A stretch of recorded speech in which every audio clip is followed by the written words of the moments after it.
Alright, I don't think I'd be the first, and definitely not the last person to say that I think that Berserk in its current form has been in a bit of a slump since obviously Miura's death. Yes, I think the last few chapters have been very treading water, not much happening, waiting for something like this. These were the last 3 chapters released that were released quite close to each other, kind of presented as a trilogy, presented to be read together, seeing as the last chapter we got was way back in fucking September last year. So I'm very conflicted. I don't think this series is immune to having bad patches. I mean, even with Miura writing, there's plenty in there. My thing going into this, though, is really just a concern for the way this is going and how it's going, and I really don't want to feel that way, but I do. And I think that's important. But I feel like a lot of people want Berserk to be great up until the end because, of course, who wouldn't with the series we've been following for this long? Underwhelmed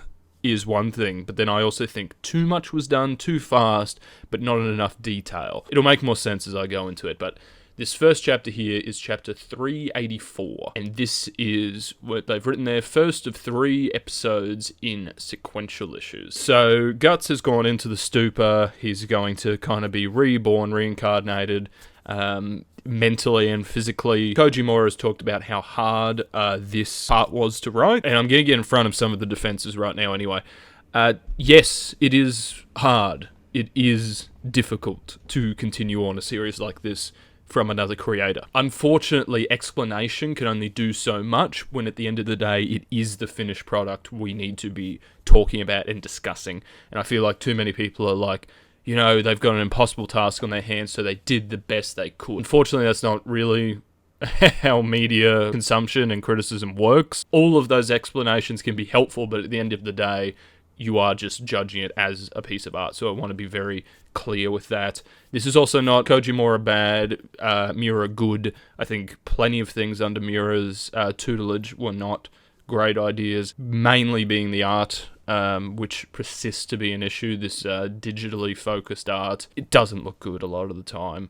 So, looking at 3 sequential episodes, all about something as big as the rebirth, essentially, of Guts. I thought it was going to be more than 1 chapter. We're getting ahead of ourselves. We do the story thus far, and my feelings with this chapter is that it is very fluffy without much depth. I think it's very fan servicey. You've got a lot of, you know, references to the past, which is why I think a lot of people loved this one especially, but at the end of the day this is almost kind of like a recap, and still this is just, Casca looks like she's fucking 12. She's regressing in age with the digital art on the faces, and it's really off-putting.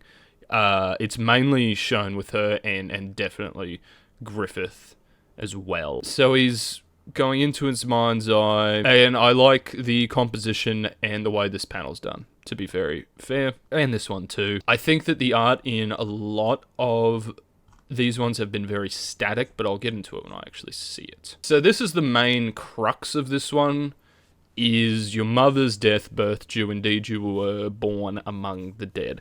Essentially being an affront to God, he's someone who never should really exist, and just spoiler alert, this is kind of all.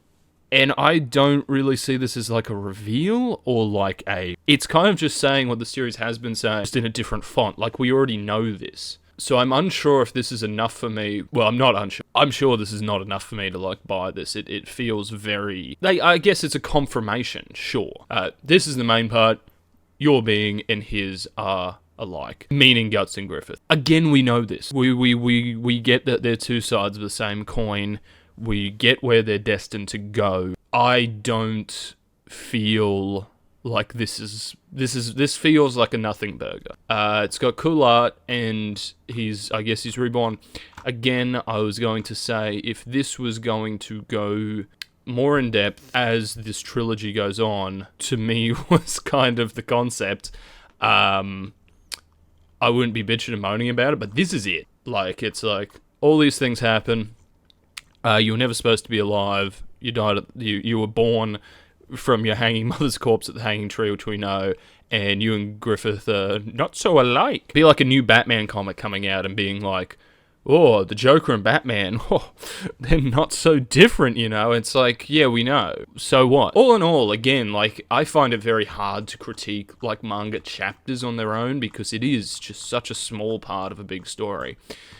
And they are so short. But I loved reading this. Like, I was having a great time, but it's like fast food.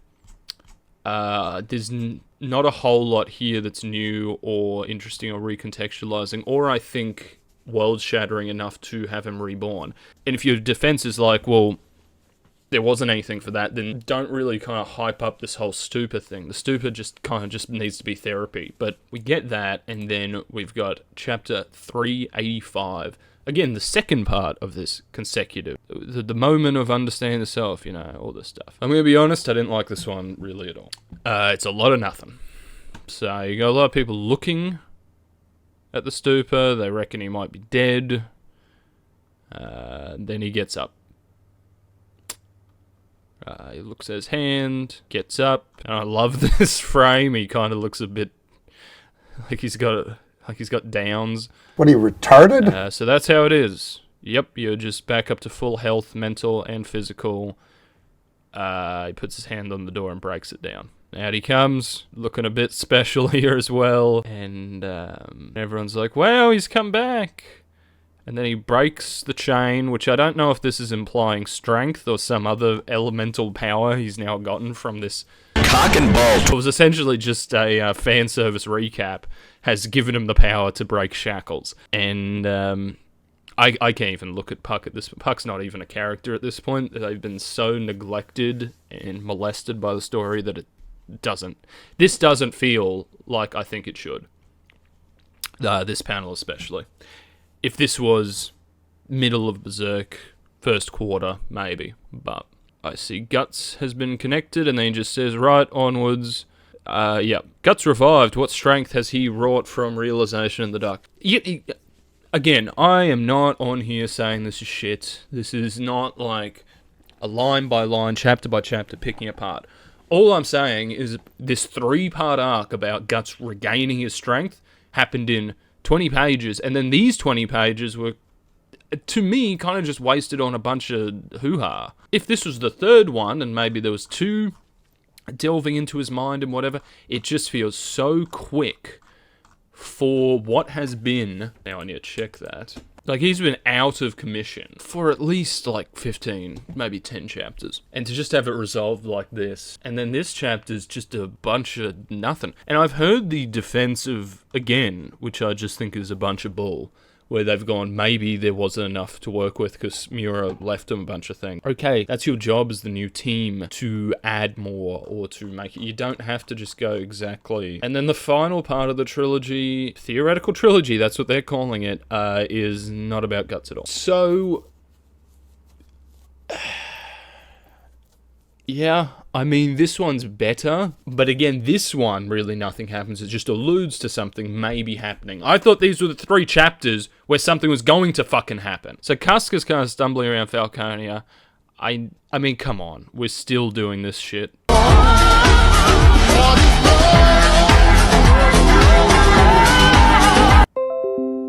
Falconia, to me, is just hard to look at. In this one, maybe I felt that way. It's been a while. Oh, great. Sonya and this other fucking twink. All the stars are here. All your favorites are here. Sonya and the twink. All the stars are here. I'll just give Griffith a recap of what the Kushins were doing and all of this nonsense. And look, I'll say, so he says here, you've come to realize it, Guts. I don't really come to realize what.